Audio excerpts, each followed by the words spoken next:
जी, सबसे पहले तो मैं आपको बताना चाहूंगा कि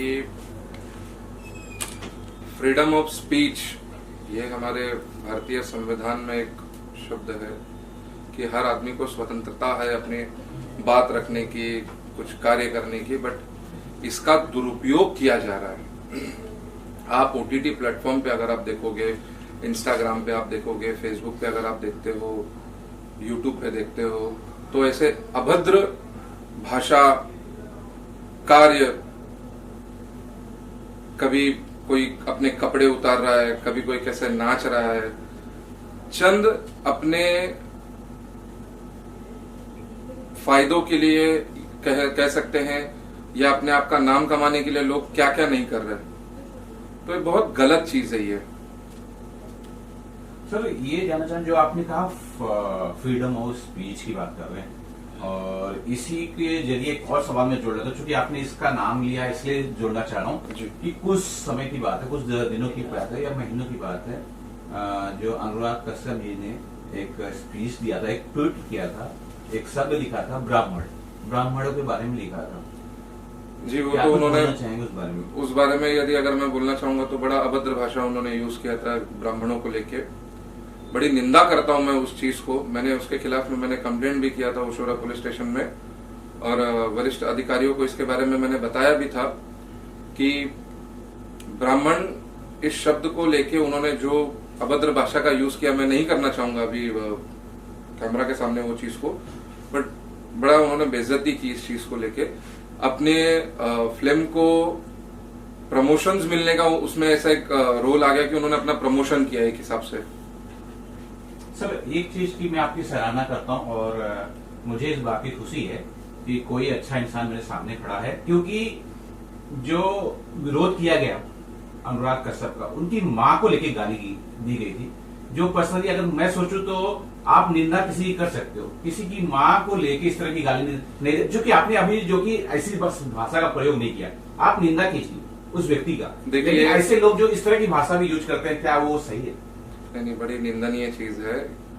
हम हमारी संस्कृति, हमारी सभ्यता, ये सब भूलकर लोग जोश में आके होश खो बैठते हैं। अक्सर मैंने ऐसा सुना है।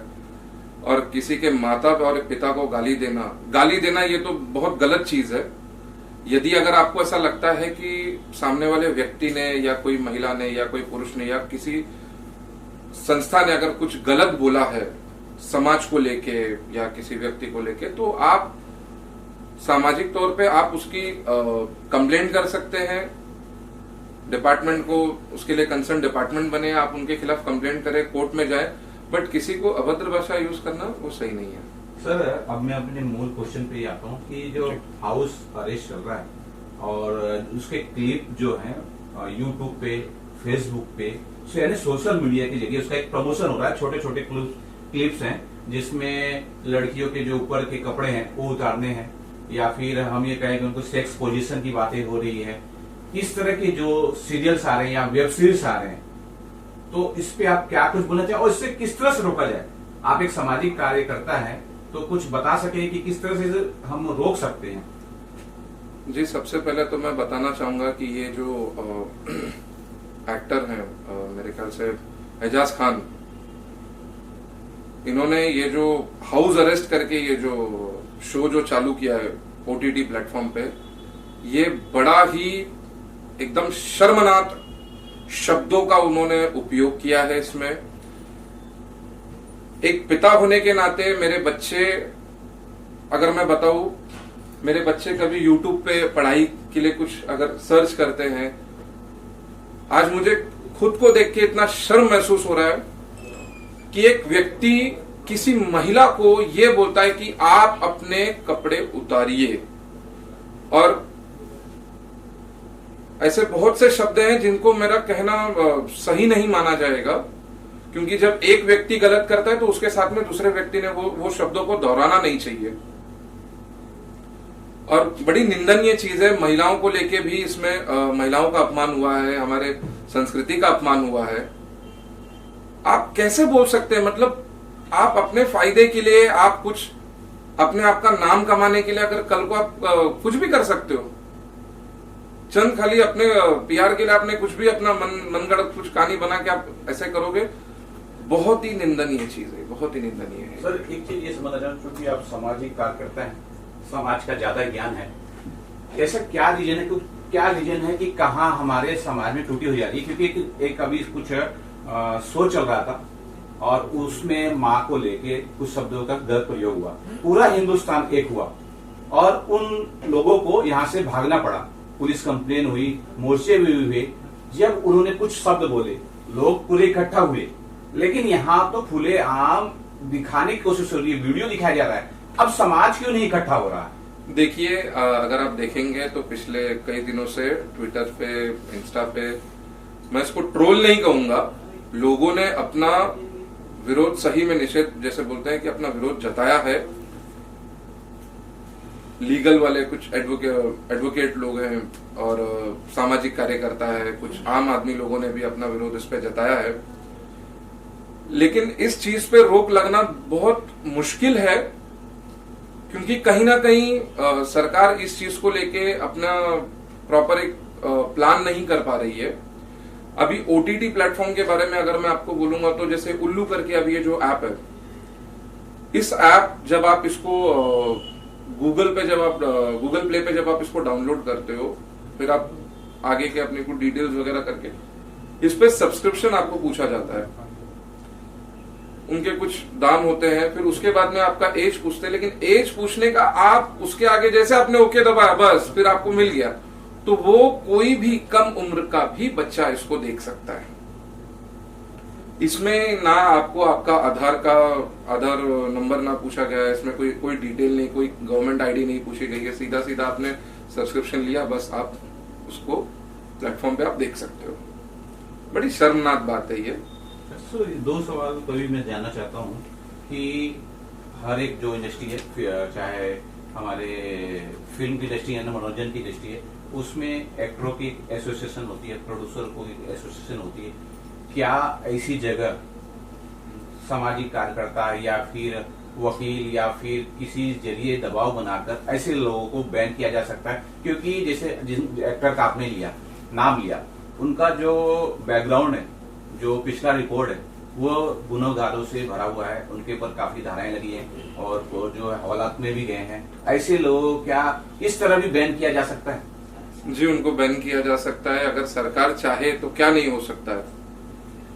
मिनिस्ट्री ऑफ ब्रॉडकास्ट के द्वारा भी इनको बैन किया जा सकता है, और सूत्रों से मुझे जो खबर मिली है कि नेशनल वुमेन काउंसिल ने NWC ने इनको समन्स भी भेजा हुआ है। सरकार कहीं ना कहीं, मुझे ऐसा लगता है, कहीं पीछे पड़ जाती है कि जब जैसे ही कोई व्यक्ति कोई वीडियो अपलोड कर देता है यूट्यूब पे, देखिए यूट्यूब को भी इस पे एक चीज अमल करनी चाहिए, देखनी चाहिए कि जैसे वीडियो अपलोड हुआ, अगर वो अपने एंड से अगर वेरीफाई कर ले कि कंटेंट प्रॉपर है या नहीं है, तो उसको डिलीट भी किया जा सकता है। इंस्टा पे आप देखोगे तो उस पे ऑप्शंस है कि अगर आपको लगता है तो आप रिपोर्ट करें। एक से ज्यादा अगर कोई रिपोर्ट कर देता है तो वो वीडियो को बैन कर देता है। फिर सर फाइनली अगर बता सके कि जो हमारे पेरेंट्स हैं अपने बच्चों को ऐसे वल्गर और ऐसे जो अश्लील चीजों से कैसे बचे? जी, आपके माध्यम से मैं ये बोलना चाहूंगा,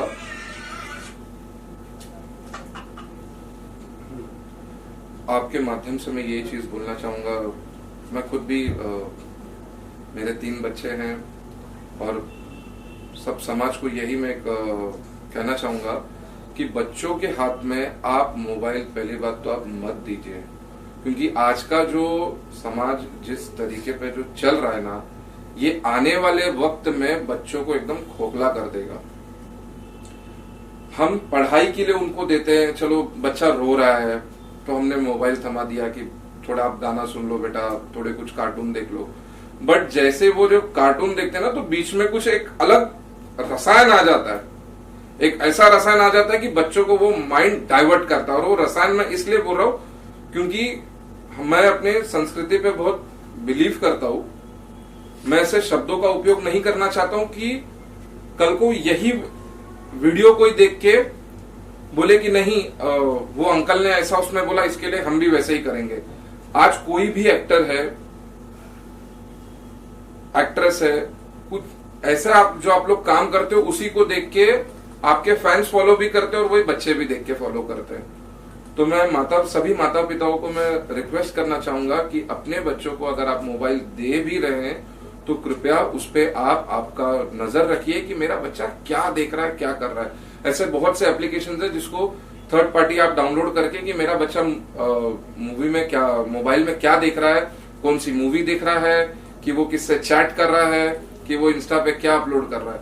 ये माता पिताओं ने भी थोड़ा रोक लगाना चाहिए बच्चों पे। अगर आप देखोगे इंस्टाग्राम पे छोटे छोटे बच्चे कपड़े पहनकर कैसे नाचते हैं, तो बड़े जैसा बड़े करते हैं वैसा छोटे भी करते हैं, उसको फॉलो करते हैं।